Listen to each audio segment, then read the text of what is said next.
Ready to wager talk today. What a show we've got lined up. Tokyo Brandon joining us, as good as it gets in betting baseball. And he's going to look at two games today. He's going to take apart the Seattle Mariners and Boston game.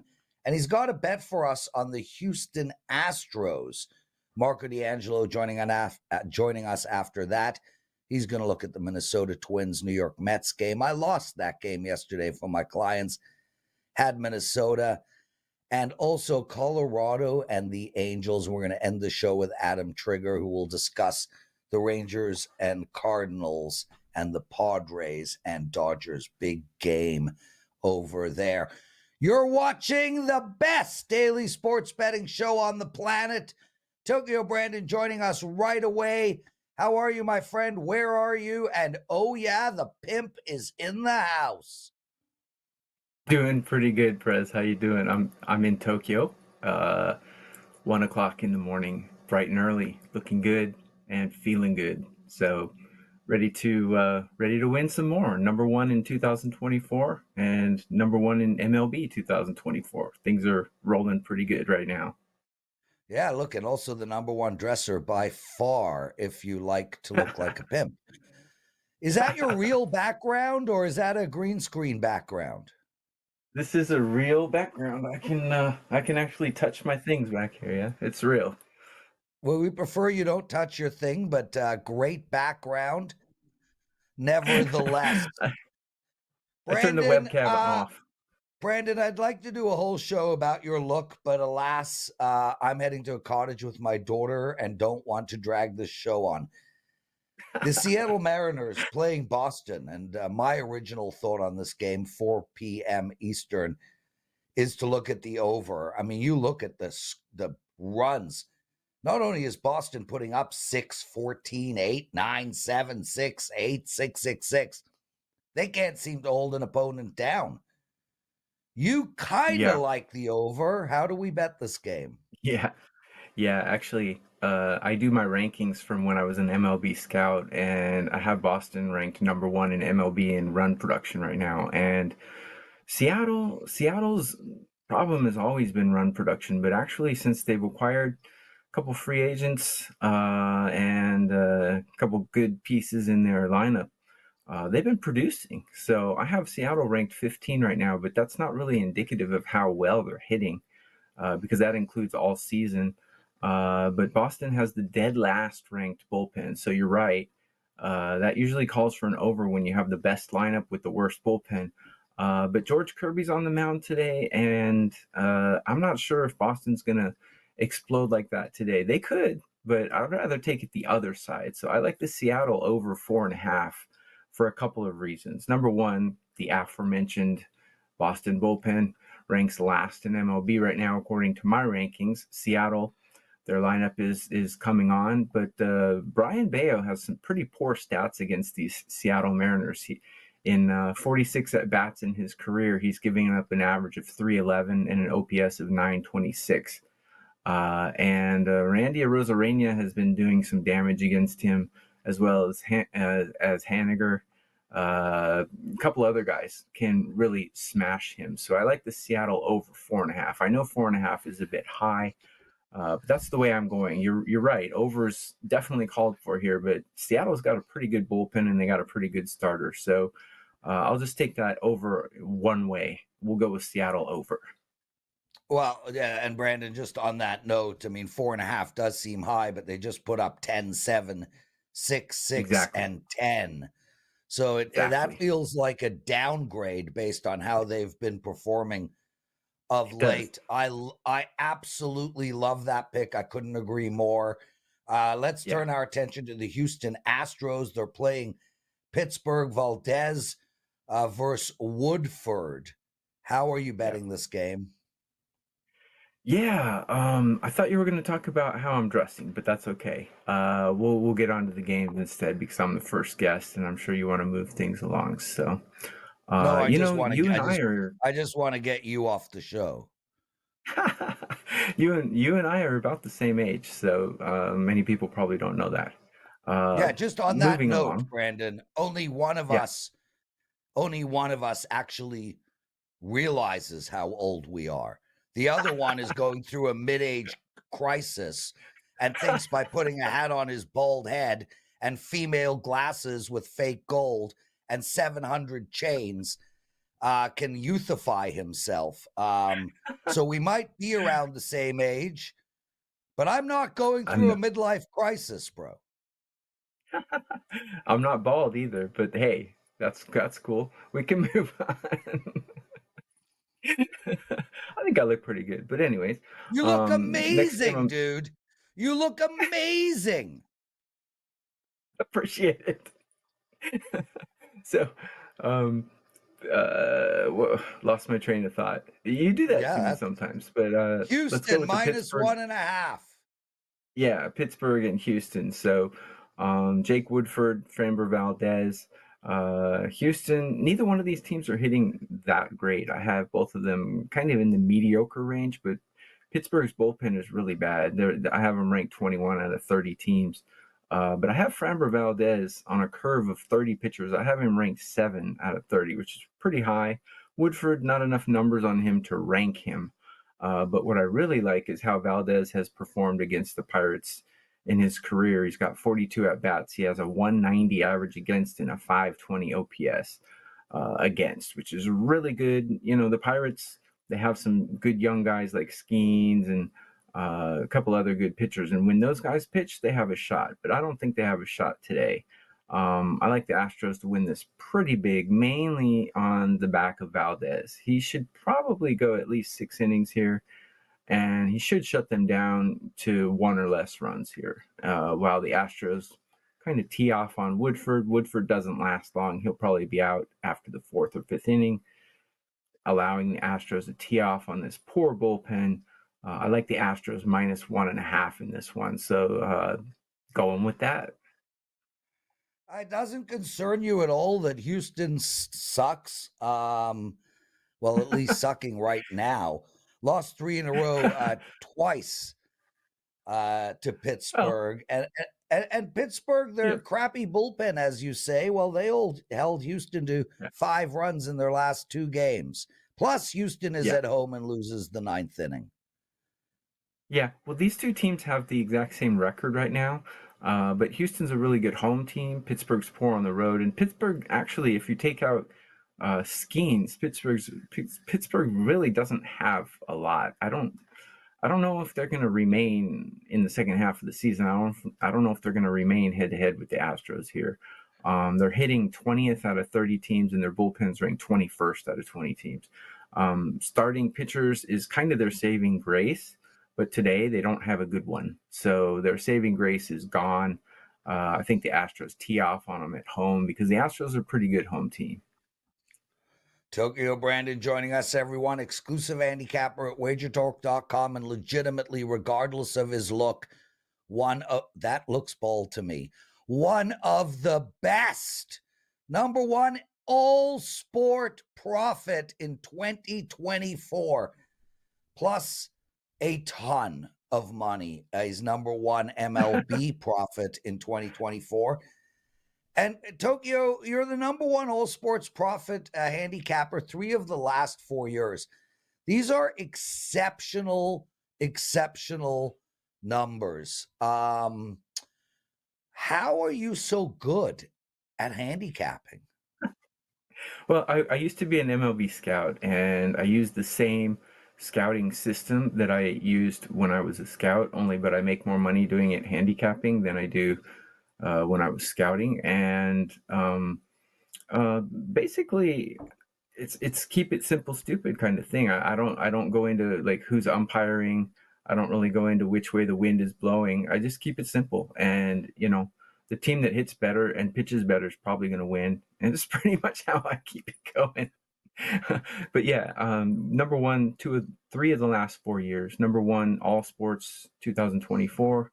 Number one, MLB 2024 in profit. So I do have a $15 play out today. You can grab that at my site right there. And just one side note on a personal note, the next time I take this hat off, I will have more hair, but I won't tell you why. Oh, yeah, none of us can guess why. None of us. We're all stupid. Whatever.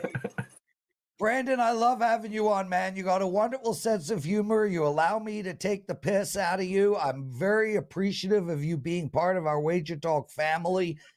And guys, in all seriousness, if you want money, and most of us do, just buy Tokyo Brandon's place. We got an incredible special starting tomorrow, where if you buy the next 2 months, you get all of August free. So it's buy 2 months, get the third free. Take advantage of that. Use Tokyo Brandon because, man, it's no fluke. It's no fluke. He's the number one most profitable handicapper in the last in 2024. He's done it 3 of the last 4 years. What a pleasure to have him on the show. Thanks for joining us, my friend. Shout out to everybody in the chat room. B Daddy, Andrew, Ray, Alex B. Smith. So wonderful to see you. And thank you for your text yesterday.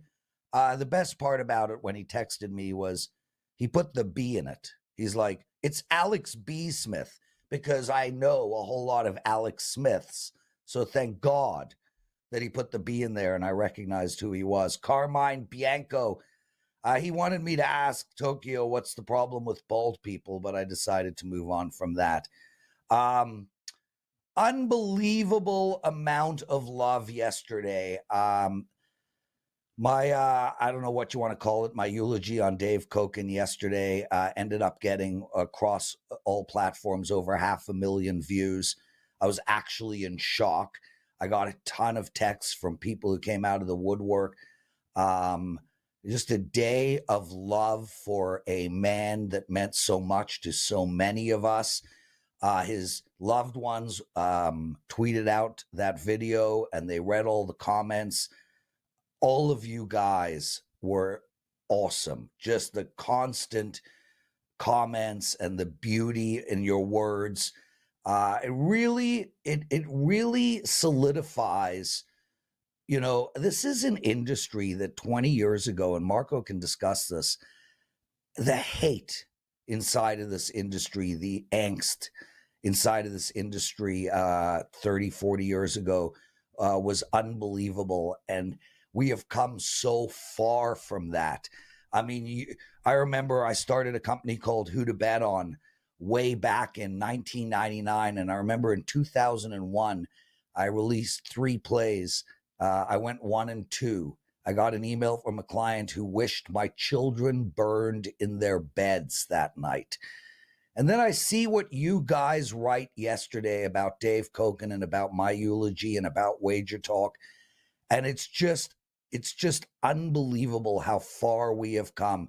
A true testament to the C-suite guys at Wager Talk, Rick and Johnny, Ralph Michaels and his hard work, Missy and her incredible team in the Detroit office, and all of you guys that are constantly logging on and watching our shows on a daily basis.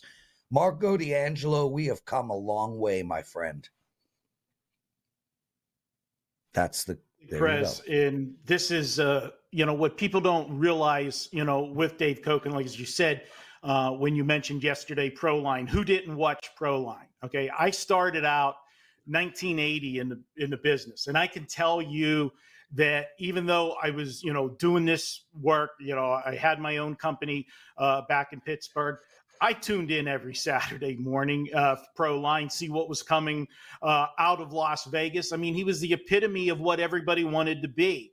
I remember all of those ads and photo shoots with Dave. He always had the sports car and the convertible and driving down the Las Vegas Strip. That's what we wanted to be, okay? And for me to go full cycle, I say I was from Pittsburgh, but I was actually, 30 miles east of Pittsburgh, a little podunk town. For me to come full cycle and to be actually doing a radio show here in Las Vegas with the great Dave Cokin. You want to talk about a surreal moment for me when I started doing that at ESPN radio here in Las Vegas. But what people don't realize is it's mainstream now, Prez. This industry talking about betting sports was never mainstream. I can remember the first radio shows that I did when I would be talking about making a prediction. I couldn't say take the Steelers and lay the 7 points, okay? You had to dance around the point spread. You had to say, I think the Steelers are, going to, win this game on, Sunday. And, they'll probably, beat Baltimore by 10 points in this particular ballgame. You couldn't mention the point spread. You couldn't mention betting the game. But what Dave did here in Las Vegas, and it goes back to the Stardust line, that was the groundbreaking show where they started radio right there in the iconic Stardust. And anybody that doesn't know the history, you want to know Las Vegas, go back and Google the Stardust. That's the home of the opening line. That's where it came out every Sunday night for the following week. They were the first to produce the line. And Dave did a show from the Stardust. And that was the iconic show. It's where it all began. And he set the standard for Las Vegas sports talk radio. And it's what everybody wanted to emulate. And, hats off to you with that, your kind words yesterday. And, it was a rough day for everybody here at Wager Talk that knew Dave personally. I got to hang out with Dave. I'll never forget the trip him and I took together to Del Mar a few years back. Those are memories I'll cherish. And I can tell you, that, not a lot gets me ruffled, but I can tell you the butterflies in my stomach the first time I walked into that ESPN radio studio to do a show with Dave Cokin. It was pretty surreal. Yeah. And to walk in, and Ralph mentioned it yesterday, and I've said it numerous times, the man is a walking encyclopedia of information. And I would come in with all my notes for a show, and I'd look at this guy putting the headphones on. That was it, man. Everything was between the ears. No notes, show prep. You want to talk about being intimidated? That was it. But, rest easy, Dave. You've been a good friend to me. I'm going to miss you, buddy. Marco D'Angelo joining us. Marco, let's get into some betting. We got a 1 p.m. Eastern game that you want to talk about. I was on Minnesota yesterday.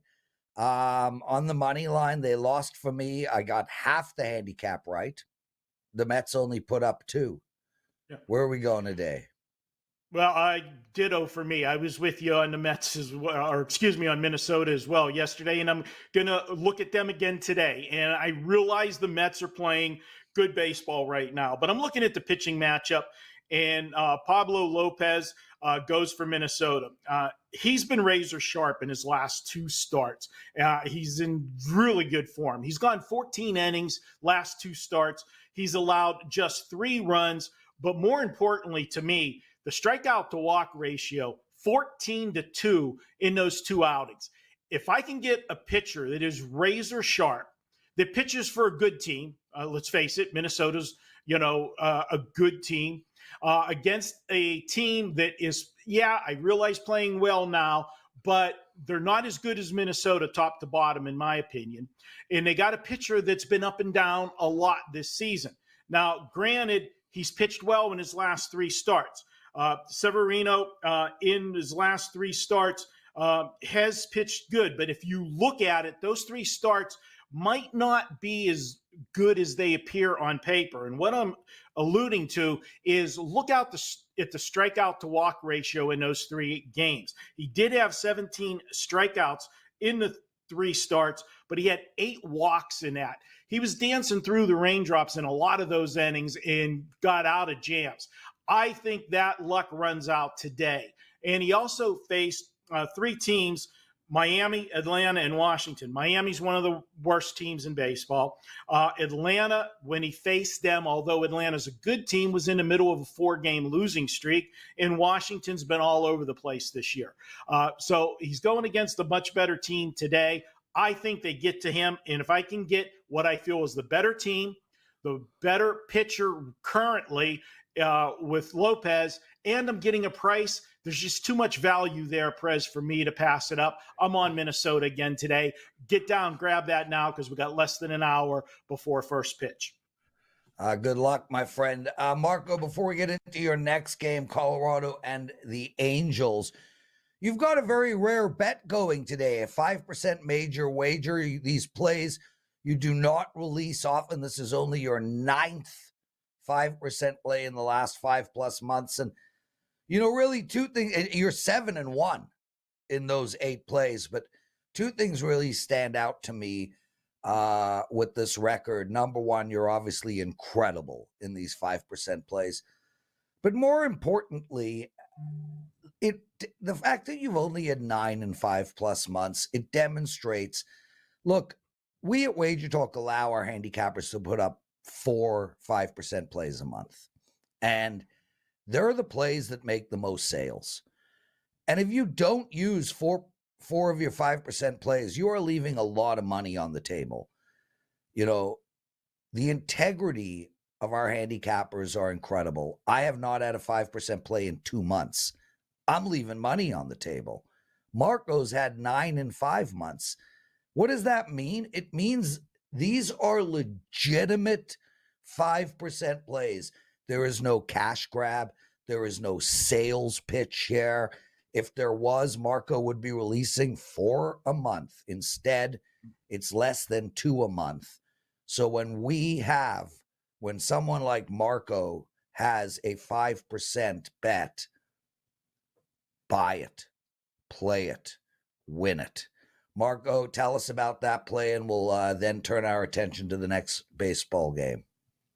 Well, Prez, you're right. As I said, they are rare for me. I did have one last week, last Wednesday, actually, when I was on your show, and it did come home an easy winner with Toronto. When you read my analysis on tonight's game, you will understand why I had no choice but to use this as a 5% play today. It is a rare occurrence. And that's something, you also get whenever you buy a play, a big play for me. I'm going to give you a detailed analysis so you can go inside my mind. And I like to say, Prez, that buying a big play for me, not only are you getting exactly what I'm playing, but you're getting a personal daily tutoring lesson, a handicapping lesson whenever you read and understand the processes that I use in my handicapping. It's a combination of situational handicapping along with statistical data with the play. So if you buy the play, read the play, you can understand it. And Prez,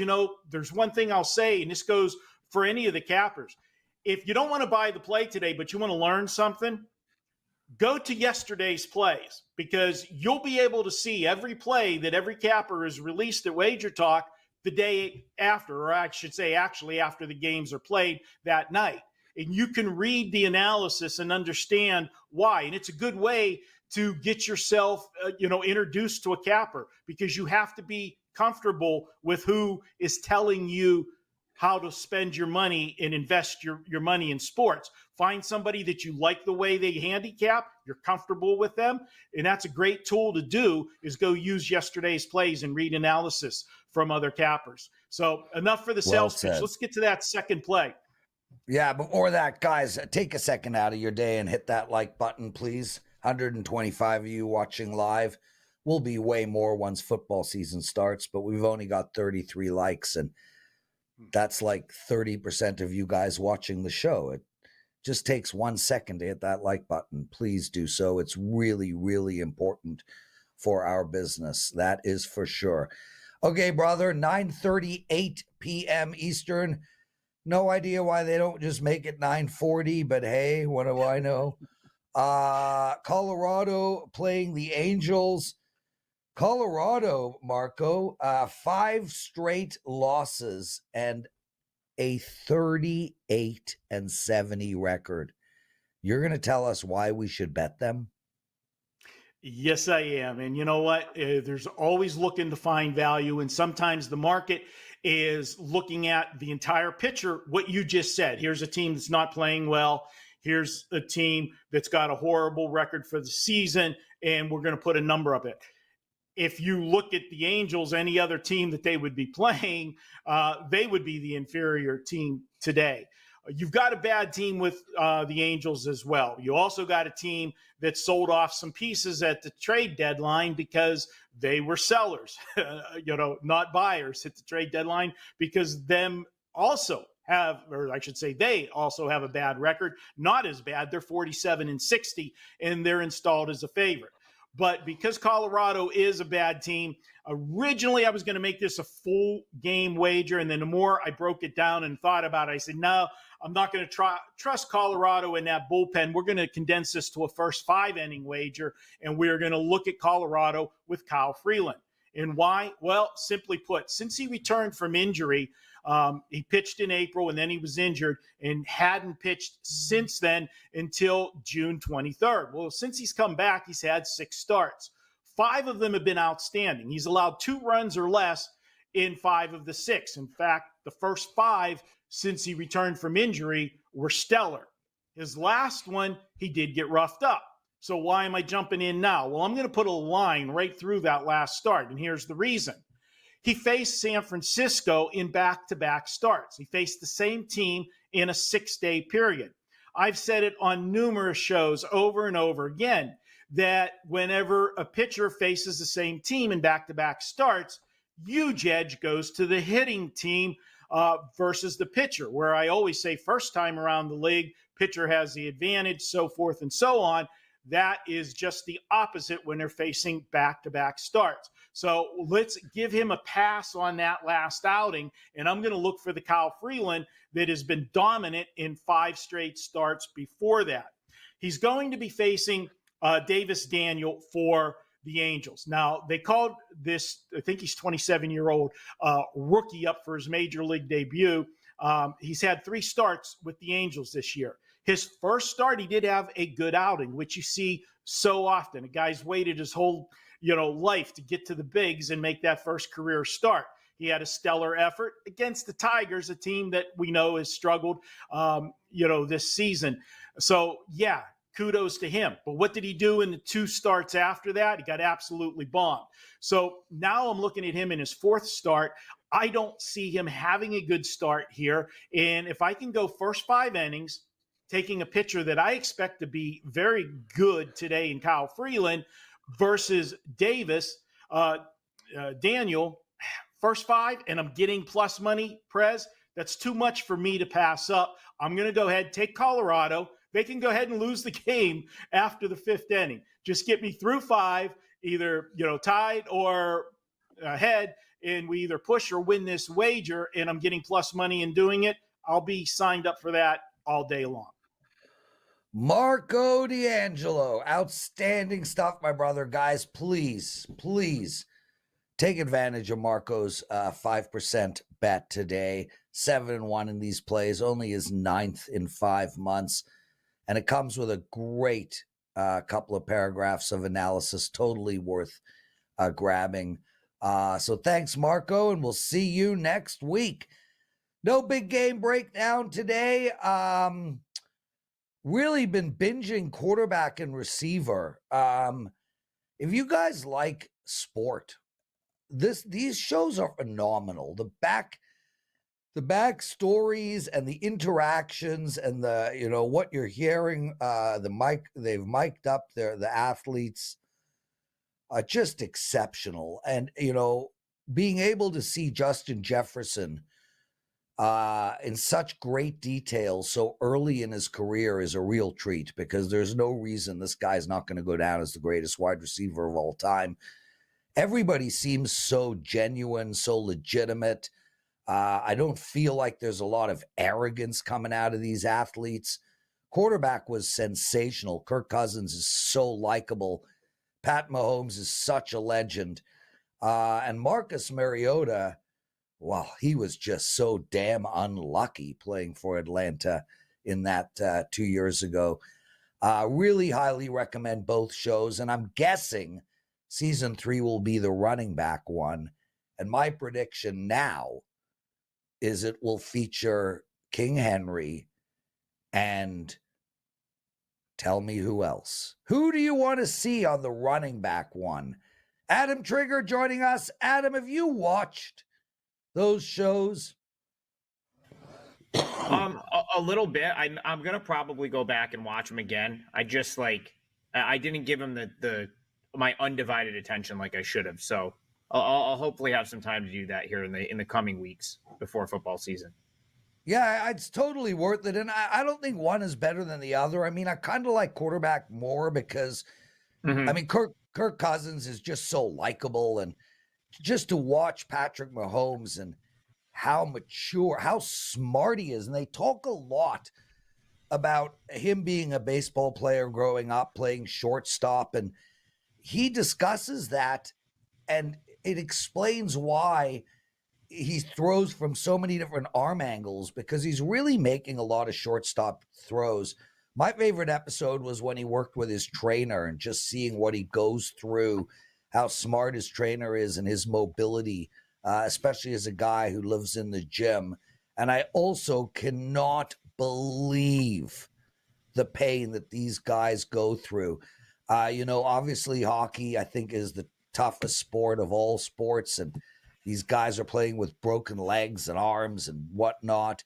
I think basketball are a bunch of, well, we'll leave it at that.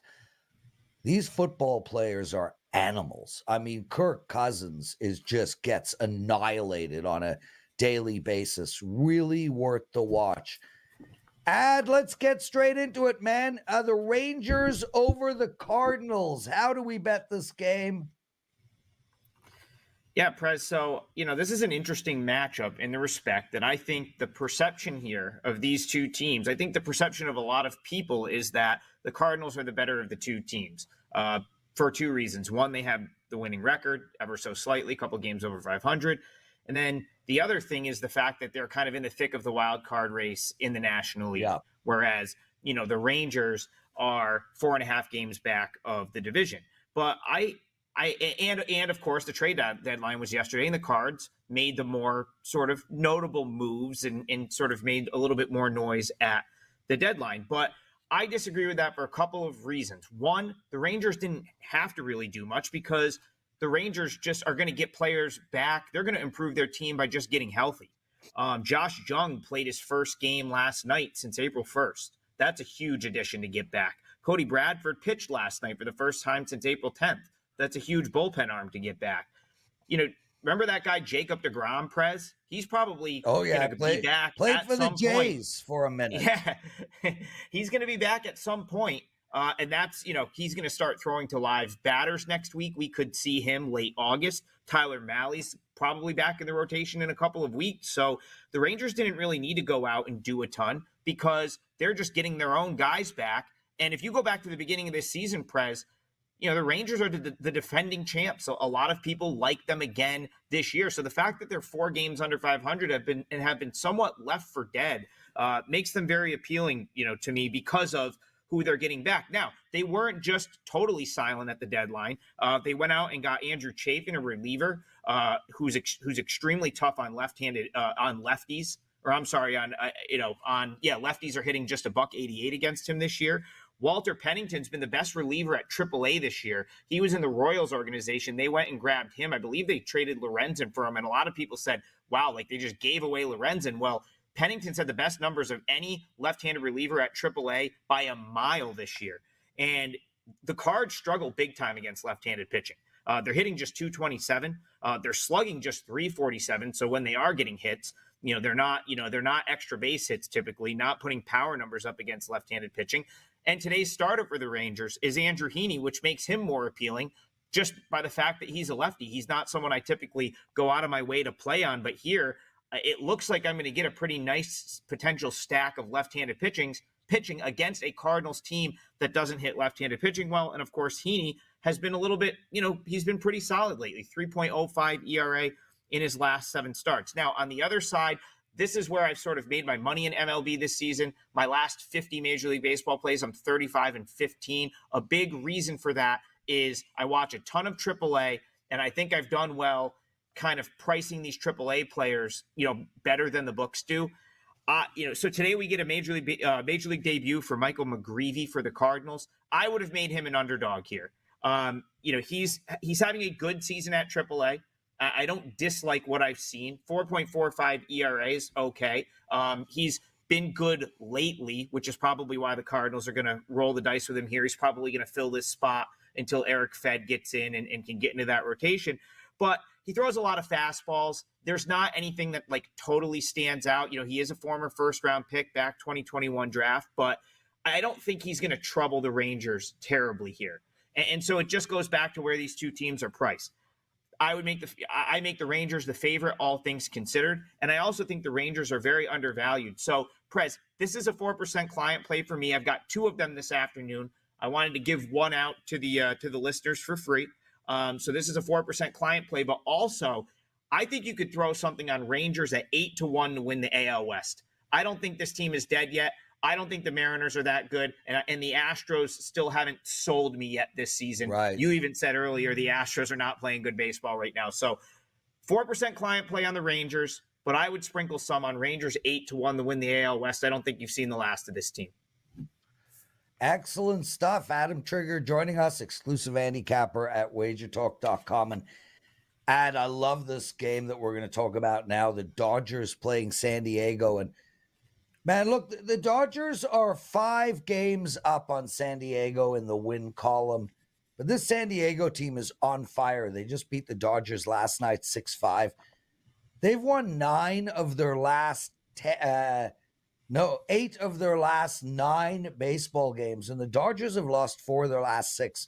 But most importantly, in a head-to-head matchup, this Padres team owns the Dodgers. They won their last 2, 4 of 5, 7 of 10. And on and on and on. I think we're getting a small price here for a team that owns this Dodgers team. Padres anywhere from minus 125. There's a 140 up there, but either way, how do we bet this game? Yeah, I love this Padres team. I had people coming for me on Twitter. Yesterday, I posted on Twitter, I said, I think the Padres could be the best team in the National League. And I had a bunch of people disagree with me. So I kind of want to clarify that. I'm not saying that like the Padres are necessarily better than the Dodgers, better than the Phillies, the Braves and the Brewers, who are the other teams that are priced as the top teams. But if you look at where the Padres are priced right now, and then where teams like the Dodgers and Phillies are, I don't think there's a huge difference. And that's talking about the Padres as they stand right now, winning 8 of 9 with guys like Manny Machado, Jackson Merrill playing phenomenal. Cronenworth's a great player. Xander Bogaerts has come back, and he's back in the lineup. But it's almost like a bonus that you're probably going to get Fernando Tatis back at some point. You're probably going to get Joe Musgrove back at some point. I'm saying even without those two, who likely come back, at some point, this is still a team that I put right up there on the same plane with the Phillies and the Dodgers and the Braves. I would fade the Braves until they're done. I don't even think they're going to the playoffs. But the point is, I still think that where the market has the Padres price, there's a lot of value on them from a game-to-game basis and in some of the futures markets. This is a massive game for the Padres, Prez. You already set that up. If they win this game, they'll just be 4.5 games back of the Dodgers in the NL West. Yep. They'd be right in the race, and I think that they have a shot to win that division as well, especially if they win here. If they can get this one and they can sweep the Dodgers in this little 2-game series, I think that the Dodgers are officially on notice in that division. Last night, 47,539 people at Petco Park. It's an attendance record for a single game. The fans are all in on this team, and I think a big reason for that is the Padres go for it. This organization does not mess around. If they've got a chance to win, they go out and make trades. They try to improve the team the best that they can, and they did that at the deadline yesterday. They went out and got Tanner Scott, who's an elite reliever, got Brian Hoying, who's a great, kind of depth bullpen arm, bring in Martin Perez, who's, not someone I'm high on, but he's a lefty and he can add depth as well. And, that was my only real criticism of the Padres up until like a couple days ago was after Suarez, Morjan, and Estrada in that bullpen, there wasn't much depth, but they completely solved that at the trade deadline. So again, it's this team really checks all the boxes for me. And then there's starting pitching. Dylan Cease, right? Like he's coming off a no-hitter. Can't do any better than that. And his last 22 innings, Prez, all scoreless, 2 hits and 30 strikeouts. And it's not a fluke. He talked about, I saw them, talking to him the other day. He said he made a mechanical adjustment where he's holding his hands. It's helped him hit his release point more consistently. And his fastball average velo last start in that no-hitter, 98.3. He's been virtually unhittable. And I'm not saying he's going to no-hit the Dodgers, Prez, but I certainly think he could keep it going and turning a good start. Clayton Kershaw, phenomenal career. I still think he's a great pitcher, but I do think that he's getting to Justin Verlander territory for me, where you're always going to have to pay a premium for the name. And like, sometimes he's going to go out and throw it well, but sometimes he's going to give something up. Last time out was his first start of the year. He only went 4 innings. He did give up some contact. I expect the Padres to get something off of him here, even if he throws a quality start, even if he goes 6 innings. So I think Cease matches him. I think the Padres bullpen is much improved, and I think they're a better team than the Dodgers. I really do. I think the Padres are a better team than the Dodgers. I think they finish with a better record from this point, and I think they have a great chance at making some noise in the NL West. But as far as this game is concerned, I like the Padres. I'll probably like them most of the rest of the year, and I think they win again tonight. Adam Trigger.